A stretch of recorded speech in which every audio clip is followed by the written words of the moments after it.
నమస్తే.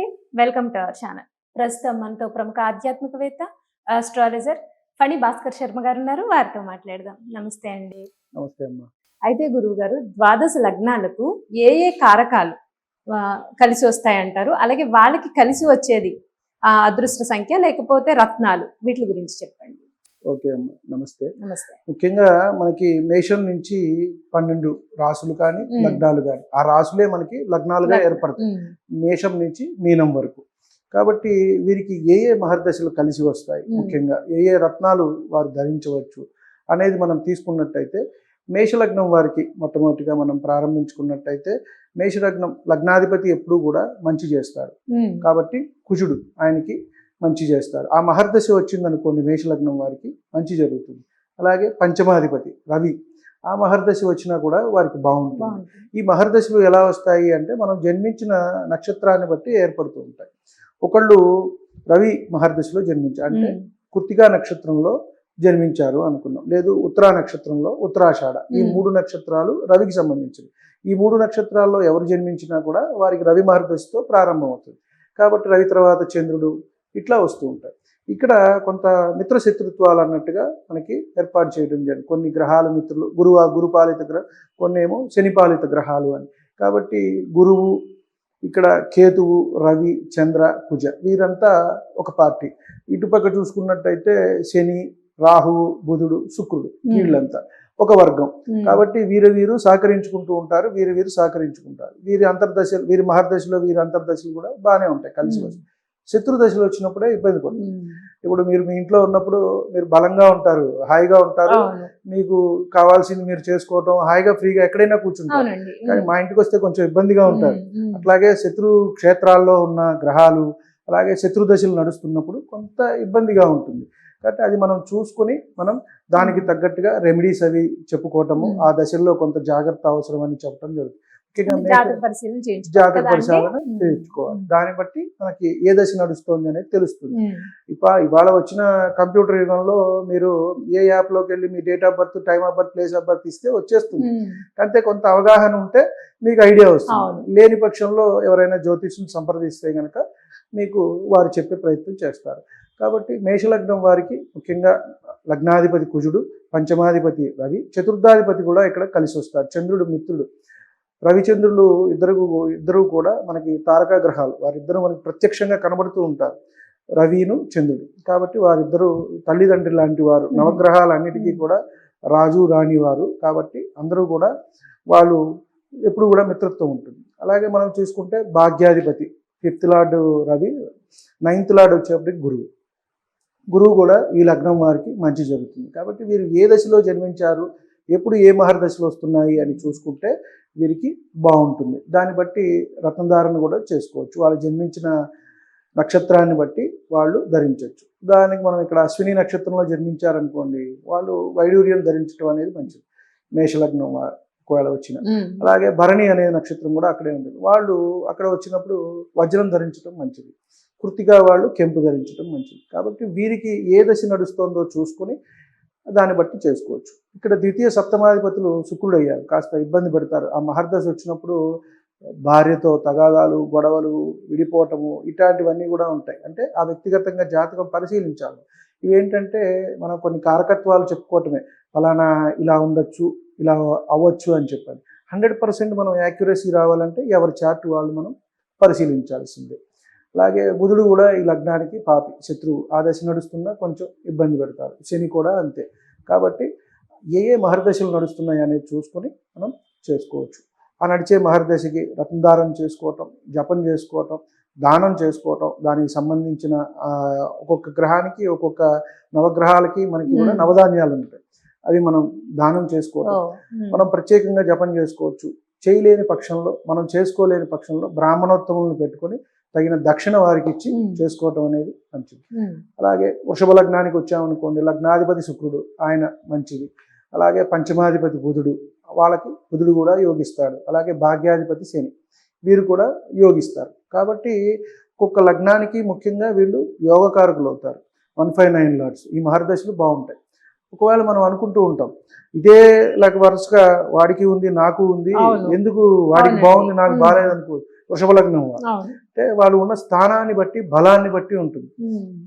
ఉదాహరణకి శుక్రుడే ఉన్నాడు లగ్నాధిపతి వృషభాన్ని, ఇక్కడ పంచమంలో పడిపోయారనుకోండి, కన్యలో పడ్డప్పుడు ఆయన తన బలాన్ని కోల్పోతారు. అంటే కన్యా రాశిలో ఆయన ట్రాన్సిట్ జరుగుతున్నప్పుడు వస్తే బలం కోల్పోతారు. ఉమ్. సో అప్పుడు ఇబ్బంది పడతాయి, వ్యక్తిగతంగా అతనికి ఇబ్బంది. లగ్న అష్టమాధిపత్యం కూడా షష్టాధిపత్యం కూడా వస్తుంది కాబట్టి శుక్రుడికి ఆ పరమైన ఆరోగ్య సమస్యలు రావటం అతనికి రావటం. ఒకవేళ కొంతమందికి నేను చూసిన వాటిల్లో ఏంటంటే సంతానానికి కొంత ఇబ్బంది రావటము, ఉమ్. ఇటువంటి సమస్యలు, పొత్తి కడుపు కడుపు కింద సమస్యలు. అతనికే అసలు ఇది ఉండదు, తన మీద తనకి నమ్మకం అనేది ఉండదు, ఎందుకంటే లగ్నాధిపతే బలహీన పడిపోయారు కాబట్టి. సో ఈ రకమైన ఇబ్బందులు అనేవి వస్తూ ఉంటాయి. అలా లేకుండా ఉన్నట్టయితే వీళ్ళు యోగవంతంగా ఈ దశలు వచ్చినప్పుడు మంచి చేస్తారు. మనం అనుకున్నట్టు శుక్రుడు, బుధుడు, శని వీళ్ళకి యోగకారకుడు. ఉమ్.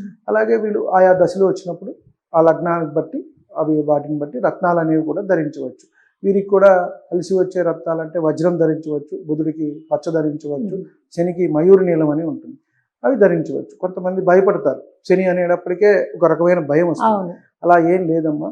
ఆ యోగకారకులనైతే శని భగవానుడు శుభ్రంగా మయూర నీలం పెట్టుకోవచ్చు. అలాగే శని నక్షత్రాలు ఉన్నాయి మనకి, పుష్యమి, అనురాధ, ఉత్తరాభద్ర, వాళ్ళు పెట్టుకోవచ్చు.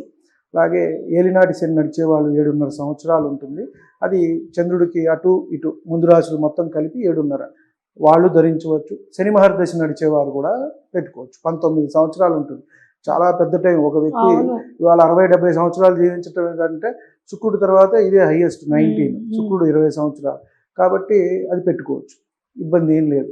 అలాగే మిథున లగ్నం వారికి వస్తే లగ్నాధిపతి బుధుడు, అది పెట్టుకోవచ్చు. అలాగే పంచమాధిపతి, ఇక్కడ వీళ్ళిద్దరూ మిత్రులే శుక్రుడు బుధుడు కాబట్టి వీరికి వారికి ఒకటే ఉంటుంది. పంచమాధిపతి వచ్చేది శుక్రుడు, మళ్ళీ భాగ్యాధిపతి వచ్చేది శని. వీళ్ళకి కూడా ఈ 3 దశలు వచ్చినట్టయితే మంచి జరుగుతుంది. కొంతమందికి ఏమవుతుందంటే యుక్త వయసులో, నడి వయసులో రాకుండా వృద్ధాప్యంలో వస్తాయి. దానివల్ల మనకి ఆ ప్రయోజనాలు అనేవి రావు. అంటే ఆ టైంలో మనం అంత కష్టపడలేము, అవి మనకి కూడా అనుభవంలోకి రావన్నమాట. ఒకవేళ చిన్నప్పుడు వచ్చేసాయనుకోండి, అవి తల్లిదండ్రులకి ఎఫెక్ట్ చూపిస్తాయి. చిన్న వయసులో మీరు పుట్టటమే మీకు ఏదో లగ్నాధిపతి దశ, పంచమాధిపతి దశ, భాగ్యాధిపతి దశ నడుస్తూ ఉంటుంది. ఉదాహరణకి ఎవరో ఒకరికి వచ్చినప్పుడు అవి తల్లిదండ్రులకి అనుభవ రూపంలోకి వచ్చేస్తాయి. వాళ్ళ అనుకోకుండానే వాళ్ళకి ఆ ఫెచ్చింగ్ జరుగుతూ ఉంటుంది, వాళ్ళకి తెలియదు. వాళ్ళు అనుకుంటే మనకేంటి ఇలా ఉందని అనుకుంటారు, కానీ ఈ పిల్లల వల్ల వాళ్ళకి జరుగుతుంది. 12 సంవత్సరాల వరకు మనం జాతకం అనేది చూడం. పిల్లలకి పుట్టినప్పుడు ఏమన్నా దోషాలు ఉంటే చూస్తాం, బాలారిష్టాలు, లేకపోతే తర్వాత చూడాలి. అలాగే కర్కాటక లగ్నానికి తీసుకుంటే లగ్నాధిపతి చంద్రుడు, పంచమాధిపతి కుజుడు, అలాగే భాగ్యాధిపతి గురువు. ఈ 3 దశలు కూడా ఈ లగ్నం వారికి బాగుంటాయి. కాకపోతే ఆ దశలు అనేవి రావాలి. యుక్త వయసులో వచ్చాయా, నడి వయసులో వచ్చాయి. ఉదాహరణకి ఒక 30-35 సంవత్సరాలు వచ్చాయనుకోండి, వరుస పెట్టి అవి కంటిన్యూగా మనకి 60 వరకు సాగితే మంచిగా ఉంటుంది. ఆ వ్యక్తి స్థిరపడటము, వృత్తి ఉద్యోగాల్లో లాభము, ఇల్లు కొనుక్కోవడం, వాహనము, సంతానము, వాళ్ళు కూడా అభివృద్ధి చెంది వాళ్ళ పనులు కూడా అన్నీ అయిపోతాయి. సో 60-65కి అన్ని పనులు అయిపోయినాయి అనుకోండి, ప్రశాంతంగా ఉంటారు తల్లిదండ్రులు.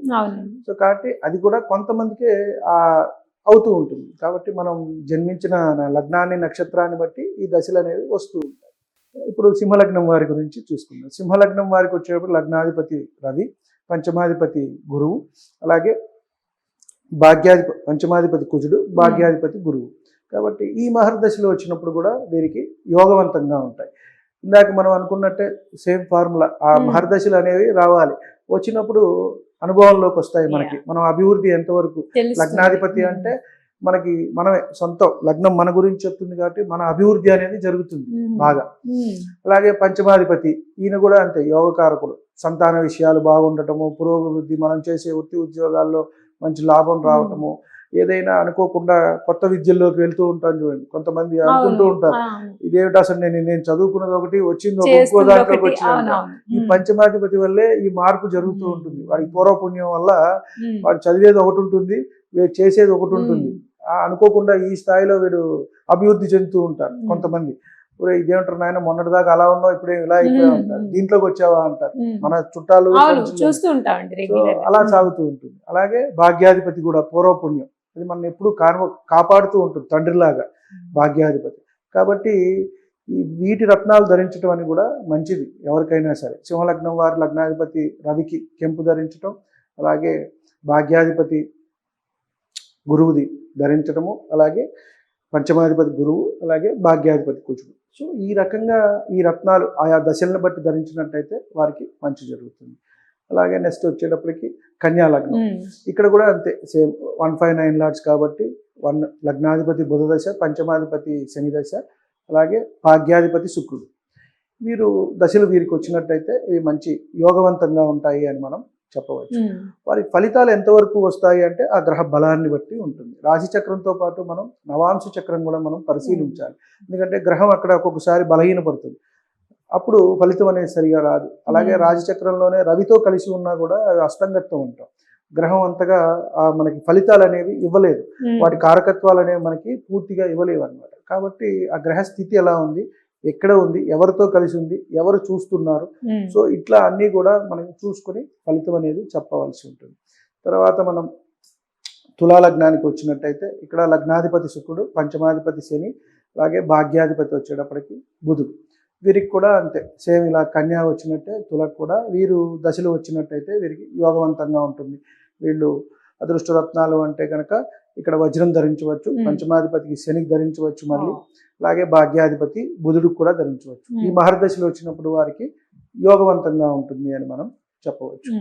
ఒక్కొక్కసారి ఏంటంటే కొన్ని దశలు కూడా మనకి అనుకోకుండా కూడా ఒక్కొక్కసారి అవి ఫలితం ఇవ్వటం మొదలు పెడతాయి. ఈ యోగకారకులతో కలిసిన గ్రహాలు కూడా మంచిగా ఉంటాయి అన్నమాట. ఉదాహరణకి అనుకోకుండా పంచమాధిపతితో ఏదైనా గ్రహం కలిసి ఉంది, లగ్నాధిపతితో కలిసి ఉంది, భాగ్యాధిపతితో కలిసి ఉంది, అవి కూడా మంచి రిజల్ట్స్ ఇస్తాయి అన్నమాట. తర్వాత వృశ్చిక లగ్నానికి వచ్చినట్టయితే లగ్నాధిపతి కుజుడు, పంచమాధిపతి గురువు, భాగ్యాధిపతి చంద్రుడు. సో ఈ మహర్దశలు కూడా ఉంటూ ఉంటాయి.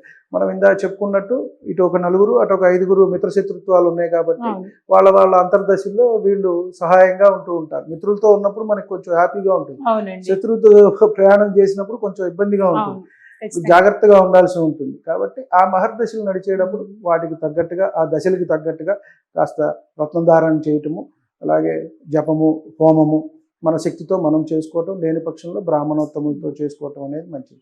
మనకి రత్నధారణ కూడా మంచిదమ్మా, అది కూడా సైంటిఫిక్గా మనకి ప్రూవ్ అయిపడింది. కాకపోతే మంచిది యాక్యురేట్ గా ఉన్నది మనం చూసుకుని తీసుకోవాలి. మార్కెట్ లో నకిలీ ఎక్కువగా ఉంటుంది, మంచిది ఉంటుంది, నకిలీది ఉంటుంది, గాజురాయి ఉంటుంది. కాబట్టి కొంత మోసం జరిగే అవకాశం ఎక్కువగా ఉంది. కాబట్టి కాస్త పరీక్షించి తీసుకోవటం, నమ్మకంగా మనకి ఎవరున్నారనేది వాళ్ళ దగ్గర తీసుకోవటం అనేది మంచిది.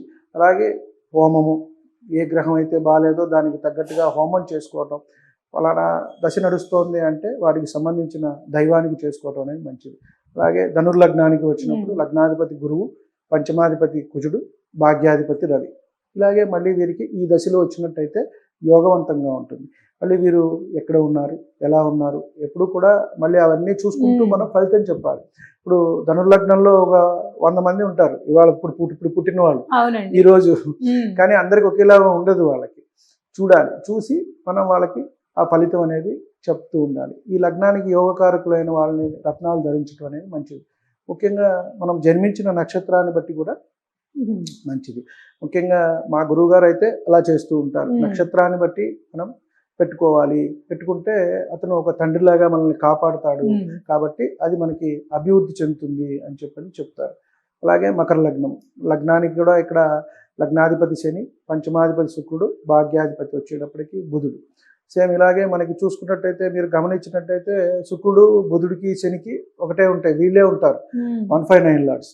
ఇక్కడ వచ్చేటప్పటికి కుజుడు, గురువు, చంద్రుడు, రవి వీళ్ళే ఉంటారు 159 లార్డ్స్. అంటే మహర్షులు చూడండి ఆ 12 గళలోనే అంత అద్భుతంగా మనకి ఇచ్చారు. మనకి ఆ 12 రాసులు 12 లగ్నాల్లోనే 9 గ్రహాలకే అంత మనకి ఇవ్వటం అనేది మన పూర్వజన్మ సుకృతం. అది మన భారతదేశంలో మనం జన్మించడం, మన హిందూ సాంప్రదాయంలో ఇది చాలా గొప్ప విశేషం. మనం ఇది ఎంతవరకు ఫలిస్తుంది, కొంతమంది దీని మీద ఛాలెంజ్లు చేయటం, బెట్టింగ్లు చేయటం చేస్తూ ఉంటారు.